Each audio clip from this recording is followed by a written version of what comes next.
Hello everyone, welcome to the CUT Kalam YouTube channel. दोस्तों, हम बात करने वाले हैं सीयूटी 2025 के लिए जनरल टेस्ट का जो सेक्शन जिसमें जीके जीएस है वो इंपॉर्टेंट वेटेज रखता है आपके एग्जाम को लेकर के। तो वन लाइनर क्वेश्चन पूछे जाएंगे और आज के इस सेशन में हम कम समय में ज्यादा क्वेश्चन प्रैक्टिस करने की कोशिश करेंगे। विच डिवोशनल संत was first to use Hindi to publicise his message? किस भक्ति संत ने सबसे पहले अपने जो भी प्रवचन वगैरह देते हैं तो वो प्रवचन प्रचारित करने के लिए हिंदी भाषा का प्रयोग किया था? ये 14वीं सेंचुरी की बात है, 14वीं शताब्दी के अंतर्गत आपके रामानंद जी जो भक्ति संत थे उन्होंने सबसे पहले हिंदी को अपने संदेशों को या अपने प्रवचन के रूप में यहाँ पर प्रयोग किया था। नेक्स्ट क्वेश्चन है, Patna Sahib is the birth place of which of the Sikh गुरु? पटना साहिब किस सिख गुरु का जन्म स्थान है? तो सिखों के 10वें जो सिख गुरु है, या फिर मैं बोल सकता हूं आपके जिन्होंने खालसा पंथ की स्थापना की थी, ये दो क्वेश्चन ये भी बनते हैं। 10वें सिख गुरु कौन है और उसके अलावा खालसा पंथ की जो स्थापना है वो किनके द्वारा की गई थी? तो वो थे आपके गुरु गोविंद सिंह जी, जिन्होंने खालसा पंथ के अंदर जो 5 चीजें हैं आपके हर सिख को अपने साथ में और उनको वियर करने के लिए एक संदेश दिया था। उसके अलावा आगे बढ़ते हैं हम लोग। Which of the following substance is used as a moderator in the nuclear reactor? निम्नलिखित में से किस पदार्थ का उपयोग परमाणु रिएक्टर में मॉडरेटर के रूप में किया जाता है? तो ड्यूटेरियम ऑक्साइड का इस्तेमाल किया जाता है। वैसे ये हाइड्रोजन का ही आइसोटोप है, आपके समस्थानिक जिसे हम लोग बोलते हैं। इसे हम लोग ये भी बोल सकते हैं कि ये एक टाइप से कठोर जल के रूप में भी इसको जाना जाता है।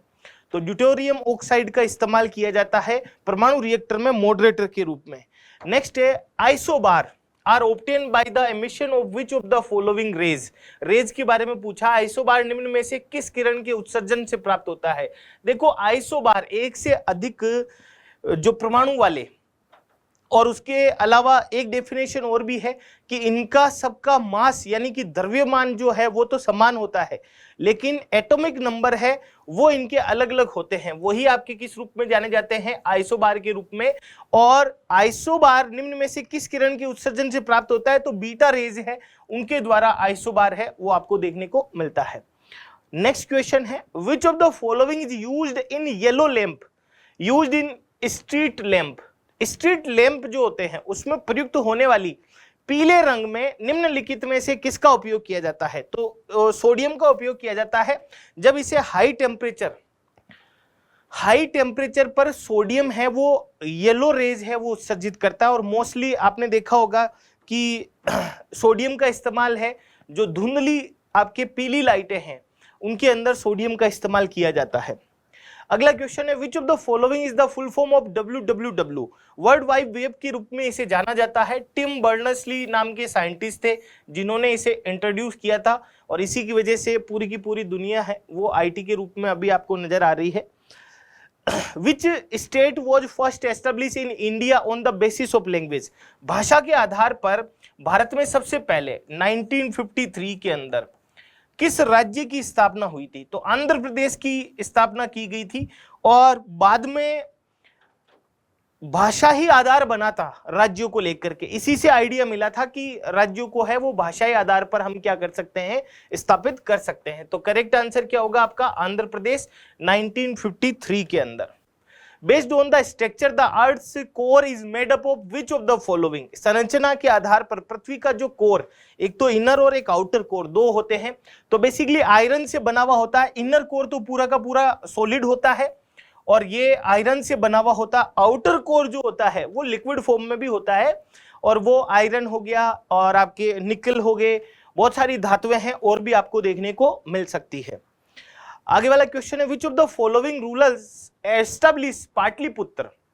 निम्न में से किस शासक ने पाटलिपुत्र की स्थापना की थी?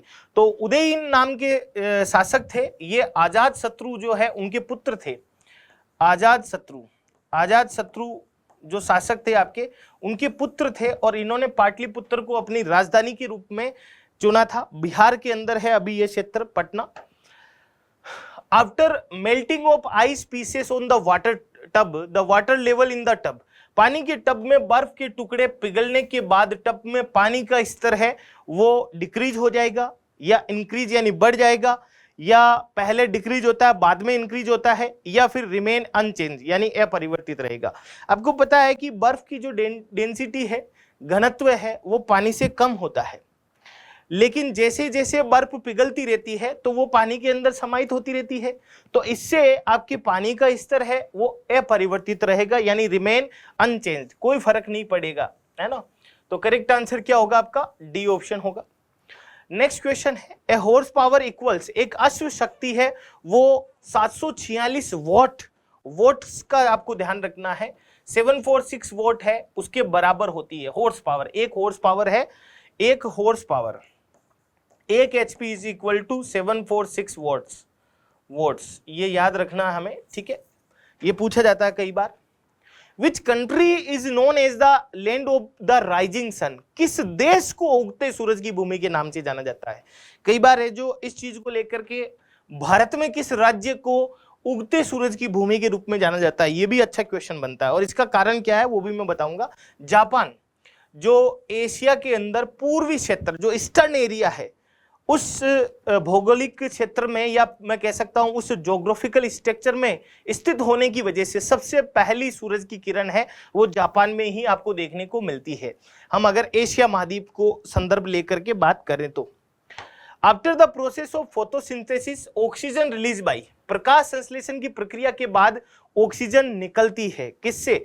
पानी से, है ना। आपको पता है H2O, तो यहां पर इसके जो एटम्स है, जो अणु हैं, वो क्या होते हैं? ब्रेक होते हैं, और पानी के, वाटर के जो अणु हैं टूटने की वजह से आपको ऑक्सीजन मिलती है।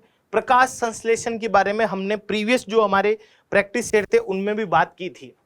What is similar in plant like haemoglobin in animals, पशुओं में हीमोग्लोबिन की तरह पौधों में क्या समानता है? देखो, ऑक्सीजन के प्रवाह के लिए हीमोग्लोबिन जिम्मेदार है, जैसे मनुष्यों के बारे में बात करें तो उसी प्रकार पौधों में होता है क्लोरोफिल, प्रकाश संश्लेषण, जो ग्रीन कलर का पिगमेंट्स हम बोल सकते हैं उसे, है ना। तो क्लोरोफिल है वो आपको पौधों के अंदर देखने को मिलेगा अगर मनुष्यों में या पशुओं में हीमोग्लोबिन है तो। विच इंडियन स्टेट, देखो ये आ गया question, is known as the land of the rising sun. अब अगर हम देश के बारे में बात करें तो वो तो है जापान, और उसकी वजह क्या है? जो ज्योग्राफिकल स्ट्रक्चर के बारे में अगर हम बात करें तो जो ईस्टर्न एरिया है एशिया महाद्वीप के अंदर, तो वहां पर स्थित होने की वजह से पहले सूरज की किरण है वो वहां पर पड़ती है। उसी टाइप से भारत के संदर्भ में अगर हम देखें तो वहां पर जो पूर्वी क्षेत्र के अंदर अरुणाचल प्रदेश है उसी को ही उगते सूरज की भूमि के रूप में जाना जाता है। Which country is known as the land of the midnight sun, किस देश को आधी रात के सूरज की भूमि के नाम से जाना जाता है? तो गर्मियों के दिनों में रात में भी सूरज आपको देखने को मिलेगा आपके नॉर्वे देश के अंदर, तो ये भी अच्छा क्वेश्चन बनता है। देखो, सूरज को लेकर के जितने भी क्वेश्चन थे वो आज की प्रैक्टिस सेट के अंदर आपको देखने को मिल चुके हैं। What is the maximum time period for the president of India to return a bill for reconsideration by the president parliament, Bharat के राष्ट्रपति के लिए किस विधेयक को संसद के द्वारा पुनर्विचार हेतु लौटाने की जो अधिकतम समयावधि है वो तो कोई फिक्स है ही नहीं, यहां पर ऐसी कोई टाइम लिमिट है वो आपको देखने को मिलेगी ही नहीं, है ना। तो करेक्ट आंसर क्या होगा आपका? डी ऑप्शन होगा। विच of the following is the correct order of hierarchy of Indian courts, इनमें से कौन सा भारतीय न्यायालयों के पद अनुक्रम का सही क्रम है? भारत के अंदर सबसे बड़ा जो न्यायालय है वो है सुप्रीम कोर्ट, तो सबसे पहले सुप्रीम कोर्ट देखो, देखो डी ऑप्शन में है, इसमें है। फिर उसके बाद में हाई कोर्ट, तो ये देखो ये आपका ऑप्शन हो गया। अब हायरार्की के बारे में बात करें तो एक नंबर पर ये आएगा, दूसरे पे ये आएगा और तीसरे पे डिस्ट्रिक्ट कोर्ट आएगा, लेकिन है ना एक ऑप्शन ऐसा भी है डिस्ट्रिक्ट कोर्ट, हाई कोर्ट और सुप्रीम कोर्ट, तो ये है वो हायरार्की का बढ़ता क्रम है, असेंडिंग ऑर्डर, यानी बढ़ता क्रम बोल सकते हैं हम लोग। तो अगर आपसे पूछे असेंडिंग ऑर्डर तब तो आपको सी ऑप्शन भरना है। अगर हायरार्की को लेकर के पूछे तो सबसे पहले नंबर पर सुप्रीम कोर्ट आता है, फिर आपका हाई कोर्ट और फिर आपका डिस्ट्रिक्ट कोर्ट आता है। विच of the following provisions is not part of the Indian constitution, निम्न में से कौन सा प्रावधान भारतीय संविधान का हिस्सा नहीं है? देखो, मौलिक अधिकार, फंडामेंटल राइट्स है वो आपके इंडियन कॉन्स्टिट्यूशन के महत्वपूर्ण प्रोविजन के अंदर रखा जाता है। अगर हम बात करें DPSP, directive principles of state policy, तो ये भी है आपके इंडियन कॉन्स्टिट्यूशन के पार्ट है। फंडामेंटल ड्यूटीज, जो मौलिक कर्तव्य है हमारे, ये भी है। और ये पूछना क्या जा रहा है, is not part of Indian constitution. तो सोशल राइट्स है, सामाजिक अधिकार, जैसा कि आपको समाज के अंदर रहने के जो अधिकार है वो उससे आप स्वतंत्र है, चाहे जैसे जो धर्म आप अपनाना चाहें, जिस चीज की उपासना करना चाहें आप कर सकते हैं। विच of the following is a part of the directive principle of state, जिसके बारे में अभी हमने बात की थी, डीपीएसपी है ना, ये पॉलिसी है। तो right to education, right to information, right to property या promotion of welfare of people, लोगों के कल्याण को बढ़ावा देना, ये आपको बेसिकली देखने को मिलेगा डीपीएसपी के अंतर्गत, है ना। Which planet is the second planet like Earth in solar system? सौर मंडल में पृथ्वी जैसा दूसरा ग्रह है वो मार्स है, मंगल ग्रह है। और मोस्टली देखो मंगल ग्रह को लेकर के क्वेश्चन बनेगा, चाहे करंट के प्रोस्पेक्टिव से बात करें, चाहे इसके जीवन की प्रत्याशा के बारे में बात करें, तो वहां से आपको क्वेश्चन देखने को मिलेगा। Which of the following was the Harappa site in Kashmir? निम्न में से कौन सा कश्मीर में हड़प्पा स्थल था? तो मांडा जो जगह है कश्मीर के अंदर वो हड़प्पा से संबंधित थी, है ना। तो करेक्ट आंसर आपका क्या हो जाएगा, बी ऑप्शन हो जाएगा। Which of the following words were added in constitution by the 42 constitution amendment? 42वें संविधान संशोधन। तो प्रीवियस क्लास में हमने बात की थी कि अभी तक हमारे संविधान में कितनी बार संशोधन हुआ है, तो एक बार हुआ है और वो है 42वां संविधान संशोधन। और उसके अंदर जो हमारी प्रस्तावना है, प्रस्तावनाओं को लेकर के था वो क्वेश्चन, माफी चाहूंगा, तो प्रस्तावनाओं को लेकर के था। तो प्रस्तावनाओं के अंदर आपके सोशलिस्ट और सेक्युलर वर्ड, समाजवादी और धर्मनिरपेक्ष है, वो शब्द जोड़े गए थे, ये ऐड किए गए थे, 2 वर्ड, है ना। 42वें संविधान संशोधन को लेकर के हमारी प्रस्तावना में एक ही बार संशोधन हुआ है। ये भी क्वेश्चन बनता है कितनी बार संशोधन हुआ है। विच of the following is not a feature of the Indian constitution? निम्न में से कौन सा भारतीय संविधान की विशेषता नहीं है? और जब ये नहीं है और है वाले क्वेश्चन आते हैं तो आपको चारों ऑप्शन के ऊपर नजर डालनी पड़ती है। संघीय संरचना है, फेडरल स्ट्रक्चर, पार्लियामेंट्री सिस्टम है ना, लोकसभा राज्यसभा, ए बिल ऑफ राइट्स, अधिकारों का एक विधेयक भी है, दोहरी नागरिकता, ड्यूल सिटीजनशिप है, वो आपके भारतीय संविधान की विशेषताओं के अंतर्गत नहीं रखा जाता है। तो आपका डी ऑप्शन होगा। What is the main function of red blood cells? लाल रक्त कोशिकाओं का मुख्य कार्य। अभी हेमोग्लोबिन से रिलेटेड हमने बात की थी, तो ये आपके संक्रमण से फाइट करता है, इन्फेक्शन से, या ऑक्सीजन कैरी करने में, या फिर क्लोटिंग ब्लड में रक्त का थक्का जमाने में, या प्रोड्यूसिंग हार्मोन का उत्पादन।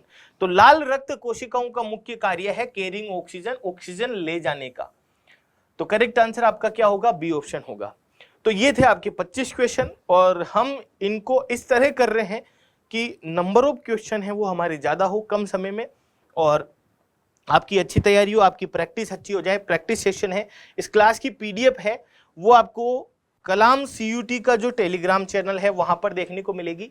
शॉर्ट नोट पीडीएफ भी आपको मिलेगी, क्लास के नोटिफिकेशन, लाइव चैट आप कर सकते हैं फैकल्टीज के साथ में, करंट अफेयर की अपडेट है वो भी यहाँ पर देखने को मिलेगी। और चैनल को सब्सक्राइब कर लीजिए।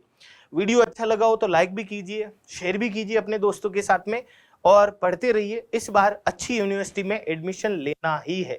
तो इसी उम्मीद के साथ में मैं इजाजत लेता हूं। जय हिंद, जय भारत और धन्यवाद दोस्तों, थैंक यू।